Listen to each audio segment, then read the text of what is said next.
Hi guys, Samantha from Jessima Tutorials, and today I'm going to be showing you a fun tutorial using a silkscreen and different colouring methods.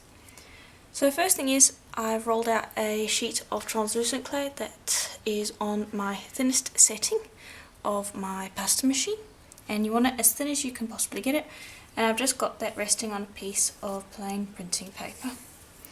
I'm just smoothing it down to get rid of air bubbles underneath it, but I'm not sticking it down onto the paper as of at the moment.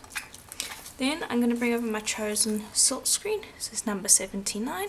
Any silkscreen will work for this though. So I'll just grab that and I'm going to place that down and just smooth that onto your clay, making sure to get rid of all the air bubbles and such. Okay, and because I don't want to waste translucent, I'm just going to remove the excess, and you can always just reuse that translucent. Okay. And working on a piece of paper makes this process a lot easier. Okay, and I'm going to be using black paint today, but also you can use any paint you want. I think the black gives a better contrast. But again, it's completely up to you. So I'm just going to shake that up. This is black acrylic paint. Here's the brand. Just going to pop that down along the top. Going to bring over a scraper. I'm just going to twist it this way because it'll make it easier for me. And I'm going to draw that across the clay, like so. Okay. Then I will lift up the silkscreen. That's giving me a little bit of trouble. You can always just use your blade to get under that.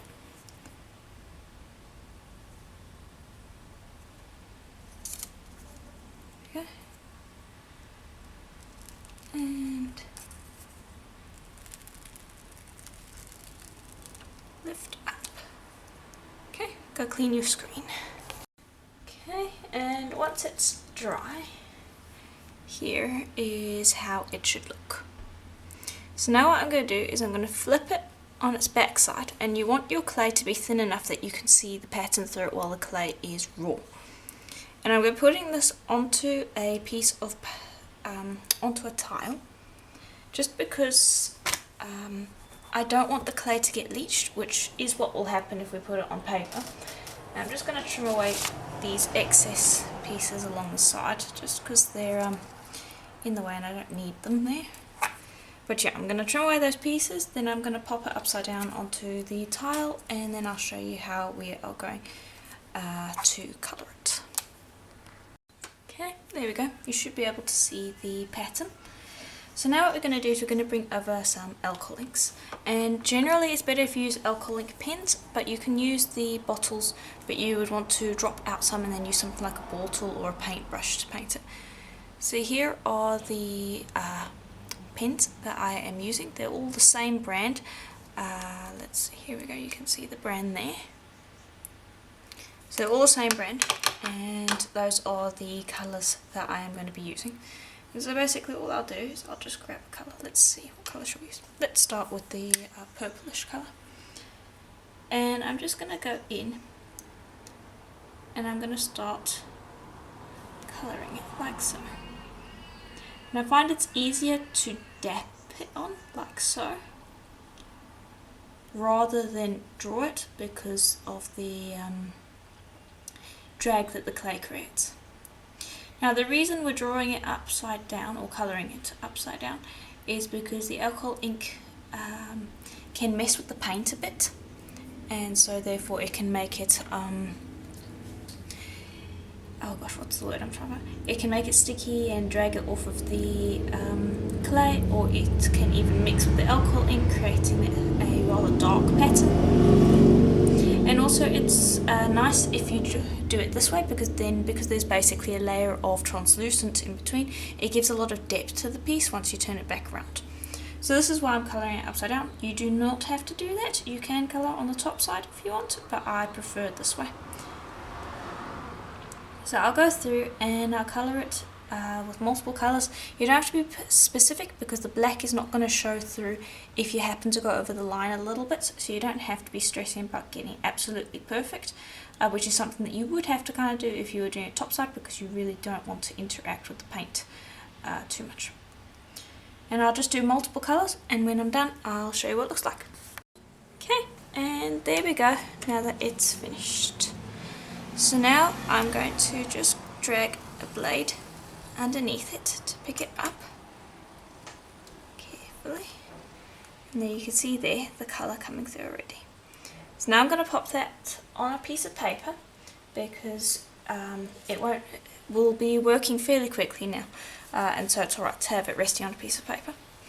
Now I want you to run out a piece of black on the thickest setting of your pasta machine that's about the same size as your sheet. Okay, so I've got a piece of black, so that's ready to go. So I'm just popping that to the side. Then bring over our piece of clay. It's just resting on some white polymer clay. And then I'm going to bring over some silver leaf. And this I am going to put on before I put the black on. I'm just going to bring over a sheet. I'm going to pop that onto the surface and very gently finish that on, getting rid of air bubbles, making sure it's well stuck on, like so. And to make sure that it's on there properly, just go take a piece of paper. This is greaseproof paper, but plain printing paper will work as well. And I'm just going to burnish it on there properly, like so. There we go. Then I'm going to trim away the excess leaf. Okay. Then I'll bring over the black.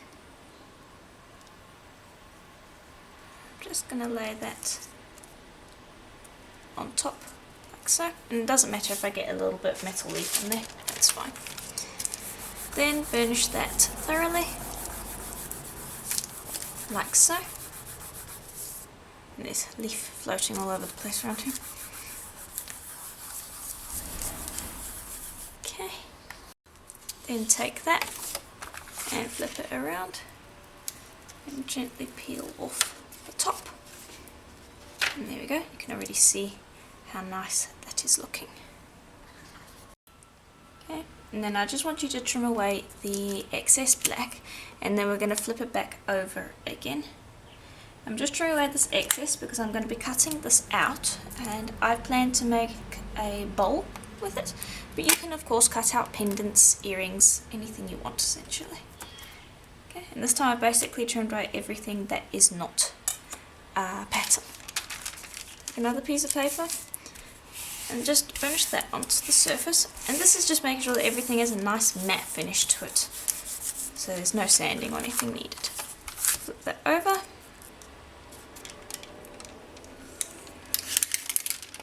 And this side I actually want to give a texture, so I'm just going to bring over a texture sponge, and I'm lightly going to give this a roll over the surface. I don't want it to be too much of a texture, so I'm not rolling too hard.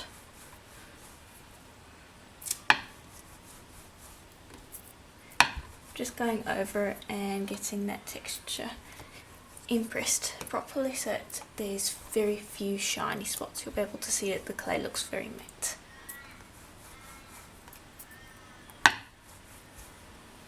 Okay, and that should do. And that shouldn't have stretched your pattern too much. Then I've got a nice big cutter here, and I'm going to be cutting straight down.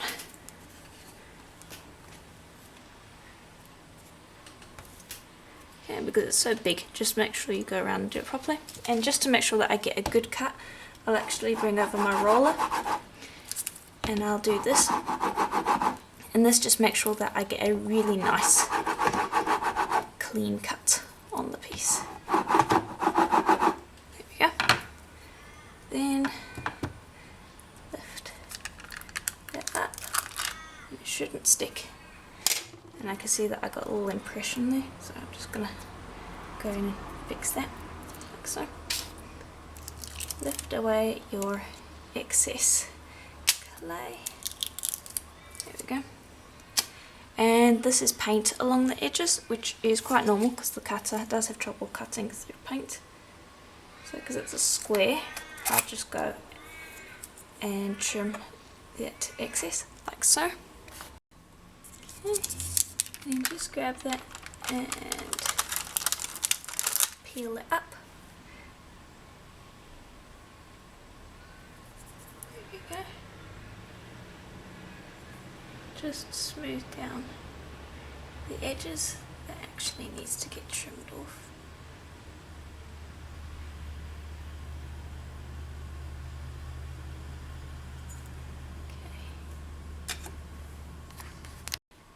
Okay. Then I'm going to bring over my bowl of choice. Just pop that in gently like so, and I want you to bake that for a full hour at Primo's recommended temperature, and then we will add the feet. Okay, so the bowl is out of the oven. I've just got it off to the side because I've got this piece of clay that we are going to use to create our feet. So I've basically taken a sheet of clay that was rolled out on the thicker setting of my pasta machine and stacked it 4 times. Then I'm going to take a Kemper cutter, this is the second largest one, and I'm going to cut out 4 pieces. There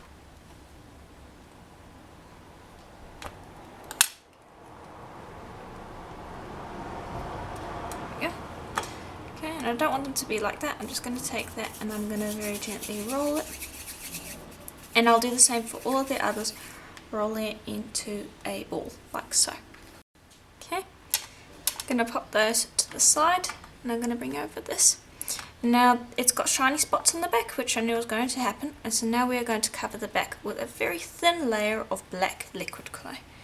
Now I'm just going to coat the whole thing. Start out with a very nice, small amount of liquid clay. You don't need a ton. I'm just going to hold it on the edges and then just brush that over the surface, and this is going to give it a nice even effect. And if we've done a thin enough layer, you should still be able to see a little bit of that texture. Just brush that over the whole surface. Okay, and there we go. Now I'm going to take these and I'm just going to pop them on the surface, and I'm going to press down lightly, not too hard. Just enough to get them stuck on the surface a bit, not so much so that we can't move them around if we need to. And then I'll just move them around a little bit so that they are pretty much in the middle. Then bring over a piece of paper. Okay, got a piece of paper. Pop that down, make sure your fingers do not have black liquid clay on them because you don't want to get that on the front of your piece. Then in the middle, press down, rotate the paper, press down, rotate, press, rotate. Okay, then just inspect from the sides, making sure that you're happy with that. This side needs to be pressed a bit more, so that it's all nice and even. Then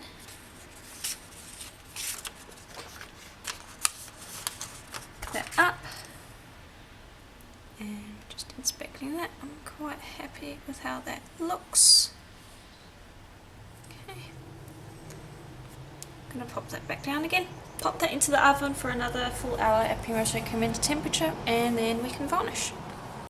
Okay, and here it is out of the oven. And you can see here what the back looks like. So the back's all good and dusted, we don't have to worry about that. We are just going to be sealing the front and give it a nice shine. You don't necessarily have to do that, the clay has been baked on, but I do want it to have a shine. So you have an option between using a gloss varnish, a UV resin, or you can even use translucent liquid clay. Today I'm going with a gloss varnish, and I'm going with a spray-on varnish. And this is the only brand that I have used, and this one works really well. If you want to try another brand, feel free, but there are a lot of them don't work with the clay. They react and cause the clay to melt, so be careful which ones you use. Yeah, and if you wanted to use another gloss varnish, Varnishing works really well. So shake that really well. I've already pre-shaken it, and I'm just going to spray.